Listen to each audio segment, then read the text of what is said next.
জাতীয় সংসদ অতি দ্রুত এই দেশে হওয়া প্রয়োজন। দেশে গণতন্ত্র পুনঃপ্রতিষ্ঠার করার জন্য এখন পর্যন্ত কোনো পদক্ষেপ নেয় নাই। সবচেয়ে গুরুত্বপূর্ণ অধিকার হচ্ছে ভোটের অধিকার। এই সরকারকে ওয়াদা করেছে যে তারা জনগণের কাছে তাদের অধিকার ফিরিয়ে দেবে। এদেশের বিপদ আপদে, এদেশের উন্নয়নে তরুণ সমাজ হচ্ছে জাতির ব্যাংকার। সামনে থাকবে এই তরুণ সমাজ। শহীদ প্রেসিডেন্ট জিয়া রহমানের যে উদ্দেশ্য ছিল, আজকে আমরা দেখতে পাচ্ছি ভবিষ্যৎ এই বাংলাদেশের অর্ণধার তারেক রহমানও একইভাবে চিন্তা করছেন। তাই আজকে আমরা বাংলাদেশে যে বর্তমান রাজনৈতিক প্রেক্ষাপট, এর বিষয়ে আমাদের এই তরুণ সমাজকে তাদেরকে সাবধান হয়ে অগ্রসর হয়ে যথাযথ ভূমিকা রাখার জন্য এই দিনে আমরা তরুণ সমাজের কাছে আবেদন জানাই। আজকে বাংলাদেশের কি অবস্থা?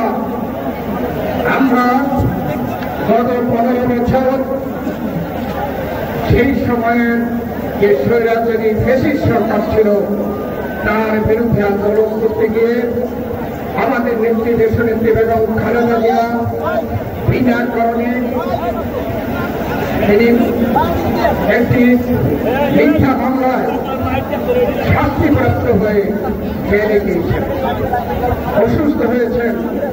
আমাদের ভারপ্রাপ্ত চেয়ারম্যান তারেক রহমান বানোয়াট মামলায় শাস্তিপ্রাপ্ত হয়ে বিদেশে থাকতে বাধ্য হচ্ছেন।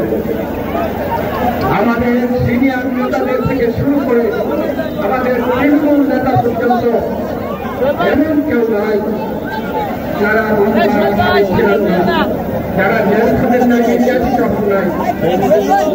এবং আমরা দাবি করতে চাই, আমাদের সেই 15 বছরের আন্দোলনের চূড়ান্ত পর্যায়ে 2024-এ যে ছাত্র গণ অভ্যুত্থান হয়েছে, তারই চূড়ান্ত এই অবস্থা।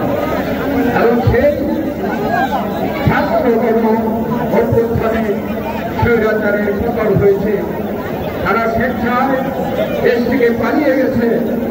আজকে যে সরকার প্রতিষ্ঠিত, এই সরকারি সেই আন্দোলনের ফসল আমরা প্রত্যাশা করেছি। প্রথম থেকে এই সরকারকে আমরা সমর্থন সহযোগিতার আশ্বাস দিয়ে প্রত্যাশা করেছি। এই সরকারকে ওয়াদা করেছে যে তারা জনগণের কাছে তাদের অধিকার ফিরিয়ে দেবে। সেই অধিকার অতি দ্রুত ফিরিয়ে দেওয়ার জন্য আমরা আশা করেছিলাম। প্রায় 10 মাস অতিক্রম করছে, আমরা দেখছি জনগণের অধিকারের মধ্যে সবচেয়ে গুরুত্বপূর্ণ অধিকার হচ্ছে ভোটের অধিকার। সেই ভোটের অধিকার প্রতিষ্ঠা করার জন্য, দেশে গণতন্ত্র পুনঃপ্রতিষ্ঠার করার জন্য এখন পর্যন্ত কোনো পদক্ষেপ নেয় নাই।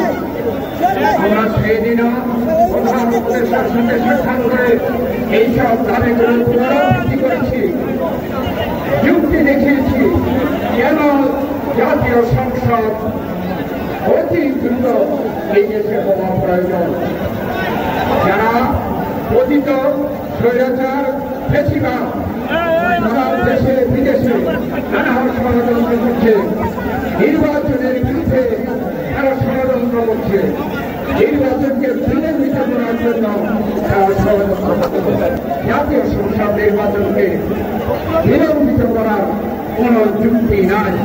তাই আজকেও এই তরুণ সমাজের কাছে আমাদের আবেদন, এই সকল মূল দাবিতে এই বাংলাদেশকে নেতৃত্ব দেওয়ার জন্য আজকে যারা উপস্থিত হতে পারে না, বাংলাদেশের সকল তরুণ সমাজের কাছে আহ্বান, আপনারা একটি সুন্দর এবং একটি নিরপেক্ষ নির্বাচনের মাধ্যমে জনগণের সরকার, সেই সরকারের মাধ্যমে এদেশের স্বাধীনতা, সার্বভৌমত্ব, গণতন্ত্র, উন্নয়ন, শান্তি প্রতিষ্ঠা হবে।